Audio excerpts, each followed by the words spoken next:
Praise the Lord, everybody. Good morning, good morning, good morning. Welcome back to another Good Morning Grief Devotion. It's your boy, Pastor Corey Allen Duncan Sr. Grateful, thankful for this wonderful opportunity to be able to come to you today and lead you in a very special way in today's Good Morning Grief Devotion. This is the daily grief devotion that is strategically designed to help navigate through your grief one day at a time. What is grief? I'm so glad you asked. Grief, my brothers and sisters, it is the natural, normal, necessary response to loss, change, and transition that results in the expressions of feelings and emotions. Grief is what you feel on the inside. Mourning is how you reveal it on the outside. Therefore, we don't suppress it, but we express it.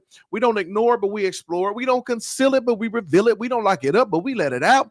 That's why we shout good morning, because morning is indeed a good thing.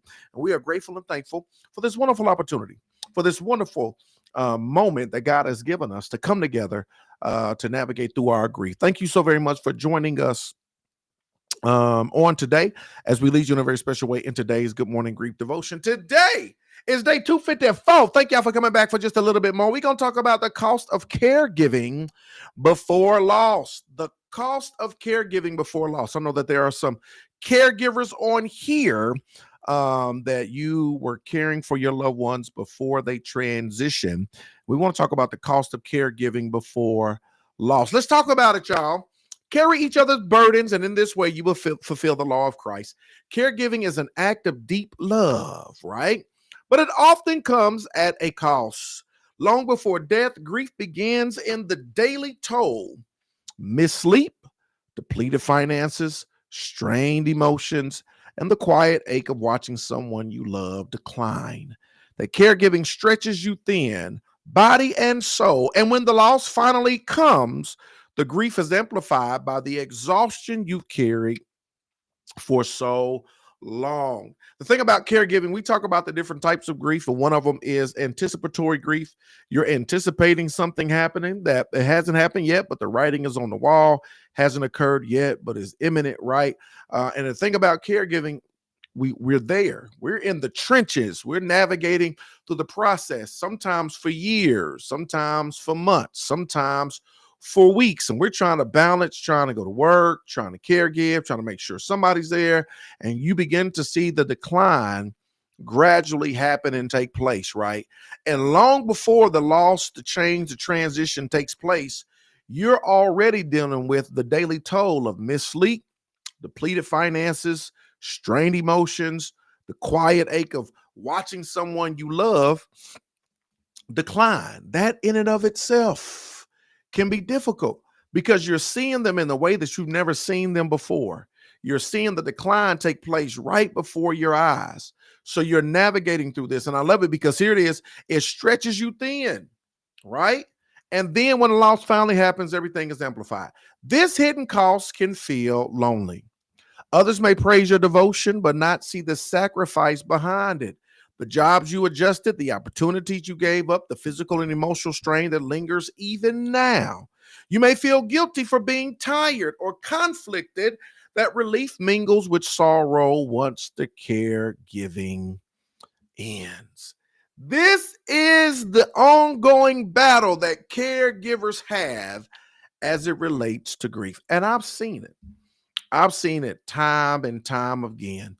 I've seen people for months, for weeks, for days be right there, not leaving the bedside, right?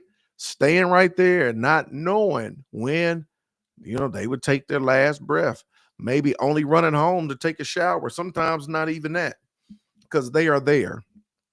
I've seen people for weeks, for months, being there. Somebody got to come cover this, that, and so you feel all of these mixed emotions, right? You feel all of these things that are taking place on the inside. The physical, emotional strain that lingers. You feel guilty for being tired, conflicted, that there's a part of relief that's mingled with sorrow. Once it ends, you feel sorrow, but you feel relief, and you conflicted. You don't know what to feel, how to feel, where to feel. You feel like you all over the place, right? What are we supposed to do with this? Understand that God sees it all.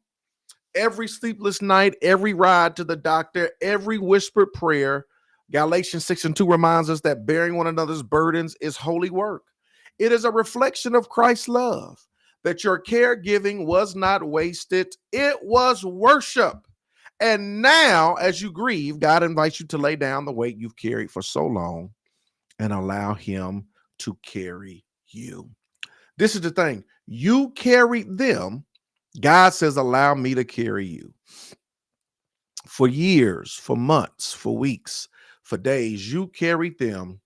God says, oh, come lay down the burdens you have carried.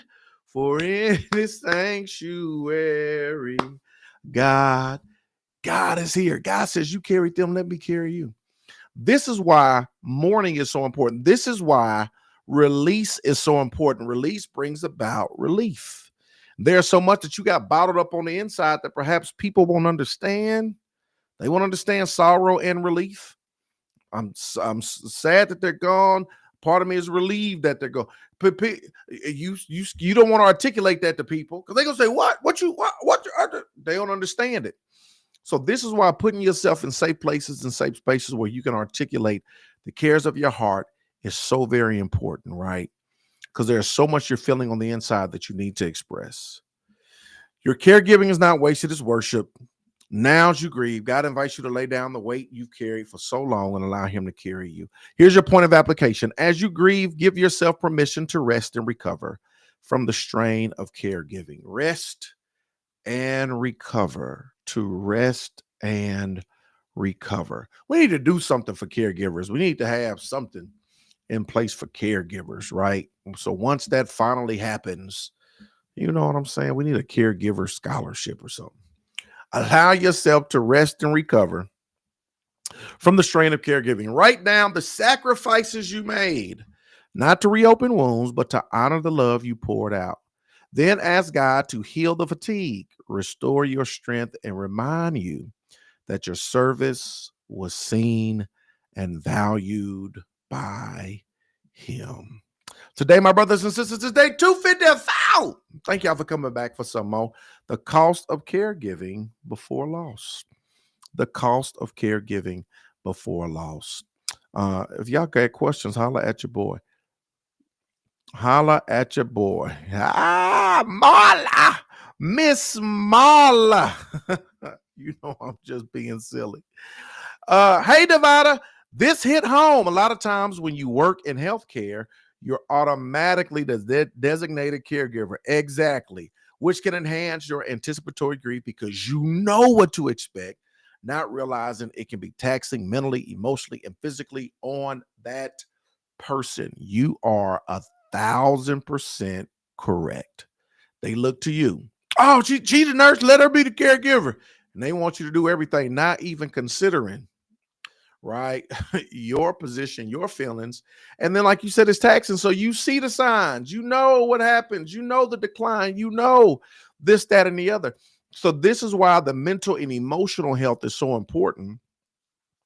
During that time, even after that time, right? It's so important. It is so important. Hey, Miss Connie, all that for me plus physical strain, but it was a small sacrifice. It was my pleasure and honor to take care of my mother. I would do it all again. You hear me?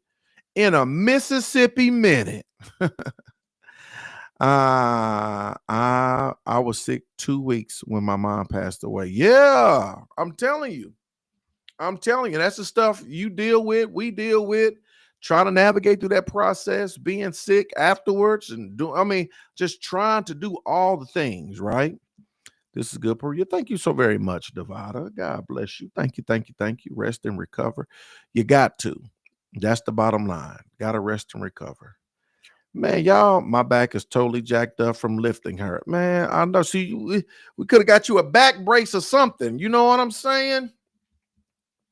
Now dealing with all of that, the physical ailments afterwards, the physical, the spiritual, the emotional, just across the board, right?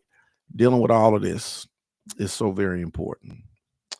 Man, y'all keep hanging in there. We gonna make it.